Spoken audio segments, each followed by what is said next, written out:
Boa tarde a todos vocês que nos seguem e hoje estamos aqui com mais um podcast. Tenho a honra de receber um médico, amigo nosso, Dr. Mário Montemor. Ele é patologista, ele é presidente da Associação Médica aqui de Ponta Grossa, ele é professor da UEPG no curso de Medicina e ele participa ativamente aí de todas as discussões aí das questões relacionadas à saúde aqui, não só do nosso município, como de toda a região dos Campos Gerais. Então é um prazer receber você, Dr. Mário Montemor, e hoje vamos bater um papo sobre saúde, que eu acho que é o nosso métier. Obrigado por ter vindo. Obrigado, Magno. Um momento importante, mais uma vez, falar sobre a saúde da nossa cidade, dos Campos Gerais. A gente passa por um momento delicado, investimentos na área de saúde, na nossa região, na nossa cidade, então temos bastante temas para conversar, discutir e planejar, né? Acho que o objetivo nosso é realmente planejar para a nossa cidade e para a nossa população, a saúde. Como o Dr. Mário falou, a gente tem muitos temas para falar, então vamos ver o que a gente consegue nesse período que a gente tem juntos aí, trazer assim de discussão aí para vocês que nos seguem. A primeira coisa que eu queria saber do Dr. Mário e discutir com ele é que nós que vivemos a saúde, a gente nota que os hospitais que atendem o Sistema Único de Saúde, que são os hospitais filantrópicos, as Santa Casas, eles passam por uma dificuldade crônica. Isso se deve sempre a recursos, sempre vem um volume baixo de recursos para a saúde. E isso parece que nunca se corrige, né?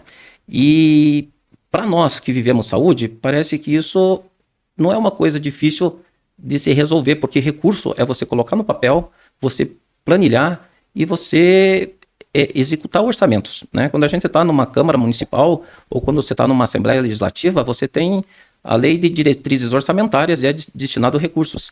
O que a gente vê é que parece que o sistema de saúde ele não é bem pensado. O que você vê, Mário, com relação a isso, né? Porque a gente vê que se tivesse recurso, o sistema andaria melhor, né? O recurso, acho que o recurso existe. A questão é de planejamento orçamentário. E a gente tem uma boa noção, nós temos uma boa noção de como vai. Por exemplo, nós estamos fazendo atualmente, nesse presente momento, junto com o professor Canabarro, com a CPG, o Léo, o Rafa, o movimento da tabela SUS Paraná. Então essa tabela SUS, ela é um modelo, nós não estamos inventando, né? É um modelo que vem da tabela SUS paulista, também de Santa Catarina, e a gente está tentando adequar aqui para o nosso estado. É você fazer a reposição de valores que não são pagos de maneira correta, né? Então, uma consulta médica que é paga na tabela SUS federal, ela paga R$10 a consulta do médico. E para você ter um atendimento digno, né, a gente devia estar falando aí no mínimo entre 70, 80, R$100 uma consulta médica. Então, só na consulta médica, a defasagem no SUS, ela passa de 600%, 700%. Se contar em procedimentos médicos de alta complexidade, tem procedimentos que passam de 1000%, 10.000% na defasagem. E isso quem arca com essa despesa acaba sendo o hospital. Então, como que você vai colocar o hospital em ordem se ele não consegue pagar as suas contas? Se a gente, vivendo a nossa realidade aqui em Ponta Grossa, nós temos a situação do Bom Jesus. O Bom Jesus está para fechar, entre parênteses. Não que vai fechar, mas está sob intervenção do CRM nesse exato momento, né? A Santa Casa. Qual é a dívida das Santas Casas no Paraná? A dívida das Santas Casas no Paraná passa de 1 bilhão, 2, 5 bilhões de reais. Eu não tenho exatamente o valor, mas passa de 1 bilhão de dívidas das Santas Casas no Paraná. Então, como que você vai conseguir dar uma saúde de qualidade para a nossa população? Então, a gente precisa... O dinheiro existe, é questão de realmente colocar no orçamento e distribuir isso de maneira correta para os nossos hospitais filantrópicos e para as Santas Casas, para a nossa saúde. Planejamento, né? As pessoas não sabem, né, Mário, mas é porque o reajuste durante muitos e muitos anos, eles não foram sendo implementados na área de saúde. E daí você começa a ter um déficit assim que chega nessa ordem que você está falando. E daí a maneira de se resolver isso de uma maneira mais breve seria realmente o governo do estado, como foi feito em São Paulo, Santa Catarina, como você mesmo falou, tentar repor esse déficit, pelo menos de uma maneira que você tente repor um pouquinho dessa defasagem. As pessoas não sabem disso, mas os hospitais, eles ficam trabalhando com déficit atrás de déficit. Para atender um paciente, o hospital ali Santa Casa, para cada R$1,6 que gasta, ele recebe R$1. Então, com 60 centavos, nessa ordem de 60 centavos a cada R$1 de defasagem, imagine na casa de 400 mil, 500 mil, 1 milhão, 2 milhões por mês, isso ao longo de anos. Então, os hospitais e a área de saúde não precisa de migalha, não precisa de talvez assim, é muito interessante ter um recurso que vem de uma verba parlamentar, um recurso lá para colocar um aparelho de tomografia novo no hospital, ou um aparelho, ou fazer uma reforma de 10 quartos, mas isso aí resolve, é um orçamento que vem e acabou. Mas esse é um orçamento que vem, né? É um recurso que vem para investimento em aparelhos, entre parênteses, não paga o teu custo diário, o teu custo operacional. Então isso não cobre de maneira nenhuma, né? É extremamente importante. Nós temos aí vários ajustes, né? Ajudas para a Santa Casa aqui para o Bom Jesus, mas isso não cobre o custo operacional diário do hospital. É a mesma coisa, né? Hoje nós temos aqui na Santa Casa de Ponta Grossa, talvez a melhor radioterapia da América Latina, da América do Sul. Um orçamento, um investimento que foi de mais de 20 milhões de reais. 20 milhões de reais para você montar o bunker e colocar o aparelho lá, né? Mas para funcionar... E aí tem o custeio desse aparelho, né? E o custeio tem que vir via governo federal, governo estadual para manter. E quanto que custa isso manter essa máquina funcionando? Então não é questão de você colocar a máquina para operar. É questão de você custear o dia a dia dessa máquina, o dia a dia da equipe que está ali trabalhando constantemente. Manutenção do aparelho. Manutenção. Então não o papel, o telefone, é toda a estrutura, não é somente um aporte de tempo em tempo e de uma forma esporádica, não, né? Os hospitais não podem viver desse ajuste, dessa ajuda, né? Não, eles têm que ter um orçamento, e esse orçamento, uma das ideias que nós temos aí, né, que a gente está batendo bastante, é realmente o governo do Paraná ter um modelo de tabela SUS Paraná que ajude o custeio dos nossos hospitais filantrópicos, porque se você fazer uma análise, nós estamos perdendo leitos de hospitais, os hospitais estão sendo fechados aqui no Paraná. Então a gente tem diminuição do número de leitos, a gente tem um problema gigantesco com a nossa população. A nossa população, ela está saindo da sua cidade de origem e indo fazer tratamentos e consultas médicas em outros hospitais. Então esse transporte domiciliar à distância que acontece diariamente, né? Quantas pessoas, né? Quantos cidadãos saem aqui de Ponta Grossa vão ser atendidos ali na região metropolitana de Curitiba, ou mesmo em Castro, ou mesmo em Irati, o pessoal de Carambeí saindo lá, indo fazer exames em outras cidades. Então esse transporte é muito complexo, né? A gente não pode mais viver nessa situação. Não é correto, não é certo para a nossa população. Esse é um outro tema que o Dr. Mário está expondo, porque veja, Ponta Grossa é a quarta cidade do estado do Paraná, uma cidade hoje de 375 mil habitantes. E veja, quando eu cheguei em Ponta Grossa, acho que é a mesma época do Dr. Mário, no ano de 2001, nós tínhamos aqui o Hospital Municipal, que é o Hospital São Lucas, alguns chamavam, hoje fechado. Nós tínhamos um Hospital Franco da Rocha, que era um hospital que atendia SUS, internava, hoje fechado. A gente tinha um hospital infantil, Pinheiros, hoje fechado. A gente tinha um hospital de maternidade evangélico que atendia SUS, hoje fechado. E a gente tinha... Deixa eu ver... Então, a gente encolheu o número de leitos e nesses 26 anos, nossa população passou na época de 150 mil para quase 400 mil. O que deveria acontecer seria o contrário, em vez de encolher o número de leitos, expandir o número de leitos. Houve sim a implementação do hospital regional, mas o hospital regional ele tem um número de leitos para atender não só a cidade de Ponta Grossa, e sim todos os campos gerais. Não, o hospital regional ele é quem faz o gerenciamento, entre parênteses, né, é o Estado, ele não pertence à cidade de Ponta Grossa. Então as vagas pertencem ao Estado e quem abre ou não é o Estado que direciona. Então, o hospital regional ele atende toda a região, mas a 21ª, a 4ª, a 3ª regional. O atendimento não é especificamente para Ponta Grossa. Sim.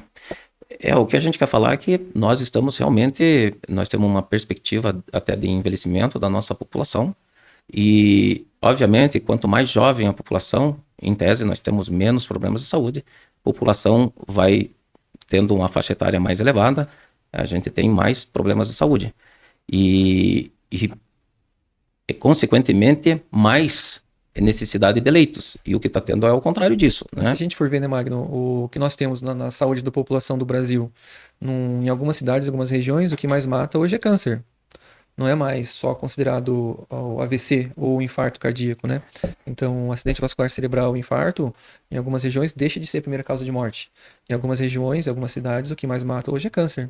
E o câncer, o que a gente tem como envelhecimento da nossa população, não só o câncer, mas as doenças funcionais, as doenças metabólicas associadas aí com a diabetes, a obesidade.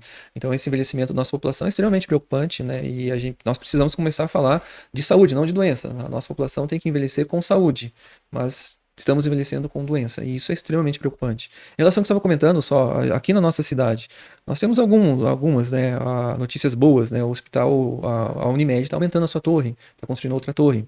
O hospital regional lá está aumentando a outra torre, mas isso é lá para 2030 ainda, as possibilidades e implicações. A gente tem aqui em Ponta Grossa, eventualmente, a possibilidade da Policlínica ter saído, né, pelo PAC, que foi o que está aqui na cidade. Então, tem coisas acontecendo, mas isso é o hardware, né? A gente tem que ter a função do médico lá dentro, né? Dos colegas médicos trabalhando de maneira com dignidade, né? Isso é um outro assunto bem interessante, porque nós temos a liberação e implementação de muitos cursos de medicina aí pelo Brasil inteiro. E isso não está significando que está melhorando o número de atendimento médico, está sempre aquele déficit de atendimento médico. Para essas pessoas aí que nos seguem, que nos assistem, por que tem muito mais escola de medicina, está graduando muito mais estudantes de medicina saindo formados médicos no nosso Brasil, no nosso estado do Paraná aí, e mesmo assim, por exemplo, a gente vai ver, tem os nossos postos de saúde sempre tem déficit em contratação de médicos para atender as pessoas aí nas suas cidades, inclusive no interior, aqui na região dos Campos Gerais. Isso é uma falta de política pública inteligente. A política pública, infelizmente, errou muito em relação à abertura de novos cursos de medicina. Por uma época foi necessário, hoje isso é totalmente desnecessário. O que falta para a nossa população? Falta atendimento de médicos especialistas. Nós temos aqui a lista de espera, né? Por exemplo, na neuropediatria, endocrinologia, ortopedia. Oftalmo. Então, assim, o que nós precisamos, na realidade, não é abertura de novos cursos de medicina. Jamais. Isso já é comprovado numericamente, tanto pelo O Conselho... Brasil é o segundo país do planeta que mais forma médico, tá? Somente atrás da Índia, se eu não me engano. E aí, se você outra coisa, né? Você vai ver qual é a qualidade desses novos cursos de medicina que estão sendo abertos por aí, né? Você não tem nem professor. É outra coisa absurda, né? Quanto custa para o Estado abrir um curso de medicina? Qual é o valor de um curso de medicina? Quanto custa um aluno numa faculdade pública? Agora, quanto custa você abrir uma residência médica? Quantos hospitais nós temos aqui no nosso estado que são gerenciados pela CESA? Que poderiam ter dentro desses hospitais formações de médicos de excelência, né? Residências médicas. Já temos em vários aqui, a gente tem vários de excelência aqui no nossa cidade. Temos vários colegas médicos que se formaram aqui, por exemplo, na Universidade Estadual de Ponta Grossa, fizeram residência aqui e hoje são médicos especialistas trabalhando dentro dos hospitais que atendem um SUS. Então, essa linha de produção, essa linha de especialidade, ela é real e é o que a gente precisa. Não existe nenhuma necessidade de abertura de novos cursos de medicina. E os médicos são muito mal distribuídos dentro do nosso Brasil, né? Você pega nas grandes capitais aí, tá abarroado de médicos. Como é que você faz para esses médicos procurarem outras cidades e tudo? Você tem que dar qualidade de vida para esses profissionais, para eles poderem atuar aí na... É a mesma situação, é uma questão de falta de política pública. Esse é um tema delicado, é um tema importante que tem que ser discutido. A gente tem que parar de discutir o CRM, o CFM, a ação médica, discute, a gente tenta, mas temos que unir força ali para realmente fazer. O médico tem que se formar, ir para o interior, trabalhar no interior com dignidade. A gente sabe que em alguns, você atender um acidente, um trauma, um infarto, não tem a mínima possibilidade. Né? Você está colocando em risco a tua vida, a tua profissão, o paciente. Então, a gente tem que ter uma estrutura médica hospitalar melhor distribuída aqui no nosso estado. É política pública. Tanto é que você vê essa questão de colocar, por exemplo, um paciente de Ponta Grossa que está aqui no UPA, para mandar esse paciente a Campo Largo, para ser tratado dentro do hospital de Campo Largo, cidade de Campo Largo com todo, assim, tem 100 mil habitantes, Ponta Grossa tem quase 400 mil habitantes, e lá tem um hospital que daí... Um hospital de 800 leitos. E daí, ou vai para Campina do Siqueira, ali, que é 4 Barras, que tem Angelina Caron, ou tá indo até para município menor de Ponta Grossa, que nem Castro, que tem um hospital ali para atender o paciente, e aqui não tem essa estrutura. E você coloca um paciente desse dentro de uma ambulância, e você cansa de ver notícia da ambulância se acidentando com os pacientes, esses pacientes aí tendo que... A qualidade de vida para essas pessoas tem que pegar a estrada, tem que acordar aí 3 horas, 4 horas da manhã, porque tem que juntar todo mundo da cidade, colocar num ônibus, para levar para trazer aqui para Ponta Grossa. Faz todos os atendimentos desses pacientes que entraram no ônibus, e daí 4, 5 horas da tarde está colocando todos esses pacientes dentro do ônibus e voltando para sua cidade de origem. Isso acontece daí com ônibus ali que vem de Jaguaraíva, que vem de várias cidades aí, vem de Ortigueira, vem de Reserva, vem de Tibagi. Então, isso daí, você coloca isso numa escala, quantas pessoas você está colocando aí, porque isso aí é o que não deveria ser feito, né? Colocar a pessoa na rodovia, transitando para buscar atendimento, sendo que você poderia estruturar melhor esse atendimento. E se imaginando ainda numa situação mais delicada, né? Quando o paciente está internado no hospital, está na UPA e precisa ficar internado lá na outra cidade. Ou uma transferência de hospital para hospital, ou de uma UPA para um hospital que a pessoa, né, o cidadão precisa ficar internado. Então ele vai ficar internado em outra cidade. Então a gente não está falando só dele, a gente está falando da família dele. E numa situação muito Em vez mais de ficar sozinha, tinha que ter um aporte, ter alguém acompanhando junto dentro do internamento, né? Não, isso vai. A família depois, o paciente vai ficar internado lá em Curitiba ou em Irati, ou lá, a família vai ter que se deslocar para acompanhar o paciente. Então, olha o custo, né? E quanto que isso não custa? E numa situação mais grave ainda, né? Se eventualmente o paciente vem a óbito, né? Então, esse transporte, Não ele gasta, tem que... não gasta na saúde no município, mas gasta com manutenção do veículo, com combustível, com motorista, com risco, com pedágio, enfim, uma série de coisas aí que muitas vezes, se colocar isso no papel, pagaria, assim, na parte organizacional, uma melhora da infraestrutura e atendimento médico no próprio município, Nem né? você acha que se a gente colocasse isso no papel, não pagaria a conta, por exemplo, do Bom Jesus? Para o Estado manter o Bom Jesus no hospital porta aberta? Se você realmente colocar isso no papel, ver quanto custa, e ver quanto custa manter o Bom Jesus aberto de maneira correta, isso não superaria esse momento todo? Então, isso são tantas coisas que você vai vendo, né?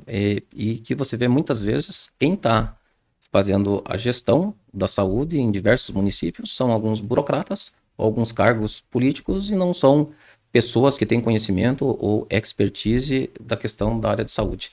Então, é isso que muitas vezes eu sinto, Mário, que a gente, como médico, a gente tem que participar mais das decisões.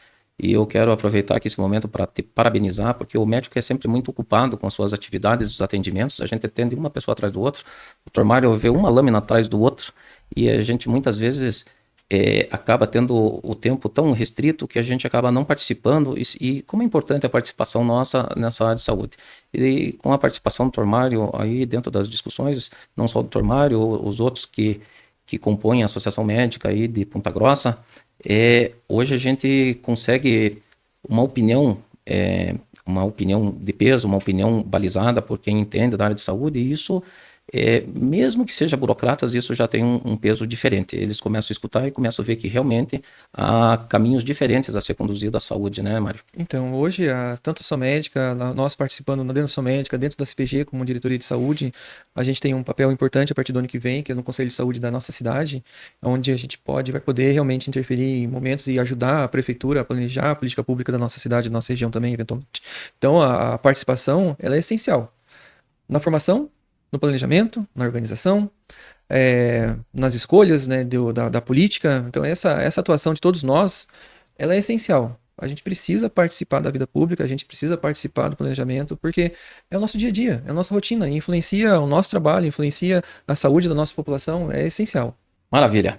Mário, a gente já está com 20 minutos de podcast. Normalmente a gente dá esse tempo aí para conversar. A gente poderia ir para outros temas, mas a gente vai ficar por aqui. Quero agradecer a sua presença e eu acho que o bate-papo aí foi bastante proveitoso aí para quem nos acompanhou. Muito obrigado por ter vindo e se tivermos uma oportunidade de ter uma próxima conversa aí. Muito obrigado. Eu recomendo a todo mundo, a população aqui do Paraná, a entrar no portal Saúde Única Paraná, apoiar o projeto de Tabela SUS Paraná e cobrar de todos os seus políticos nesse exato momento que isso seja implementado no nosso estado. Essa é uma política pública importante para todos os hospitais filantrópicos, para todas as Santas Casas e principalmente importante para a nossa população.